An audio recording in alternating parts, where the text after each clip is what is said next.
আরজিকর কাণ্ডের ১.৫ মাস পেরিয়ে গেলেও প্রতিবাদের আগুন নেভেনি।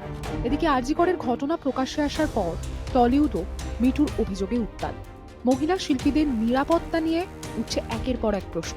দীর্ঘদিন ধরে চলে আসা টলি ইন্ডাস্ট্রির নানা অন্ধকার দিক তুলে ধরে বিস্ফোরক অভিযোগ করেছেন বিভিন্ন অভিনেত্রী। সম্প্রতি হেয়ার ড্রেসার গিল্ড ও ফেডারেশনের বিরুদ্ধে কাজ কেড়ে নেওয়ার অভিযোগ তুলে আত্মহননের চেষ্টাও করেছিলেন। এত অভিযোগের পরেও যেন টলিউডের এই থ্রেট কালচার কিছুতেই থামার নাম করছে না।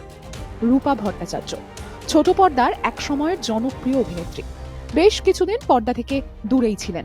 তবে সম্প্রতি জি বাংলার নতুন ধারাবাহিক আনন্দিতে গুরুত্বপূর্ণ চরিত্রে অভিনয় করতে দেখা যাচ্ছে তাকে, কিন্তু তাতেও খুশি নন তিনি নাকি লাগাতার হুমকির শিকার হচ্ছেন সোশ্যাল মিডিয়ায়। অভিনেত্রী রূপা ভট্টাচার্য জানান, প্রশাসনকে জানিয়েও মেলেনি ফল। আনন্দবাজার অনলাইনকে অভিনেত্রী জানান, নিজের মতো করে নির্যাতিতার বিচারের দাবিতে পথে নেমেছিলেন তিনি, কোনো রাজনৈতিক দলের হয়ে নয়। তিনি জানান, নির্যাতিতা তরুণী চিকিৎসকের মতোই তিনিও মেয়ে।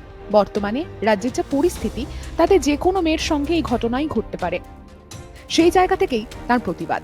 তার অভিযোগ, তিনি সোশ্যাল মিডিয়ায় এই ব্যাপারে সরব হওয়ার পর থেকেই তার কাছে লাগাতার হুমকি আসছে, এমনকি চরিত্র হনন করা হচ্ছে বলেও অভিযোগ। একদা বিজেপিতে যোগ দিয়েছিলেন অভিনেত্রী, কিন্তু পরে তিনি বেরিয়েও আসেন। লাগাতার হুমকি পেয়ে লালবাজারের সাইবার শাখায় অভিযোগ জানান রূপা।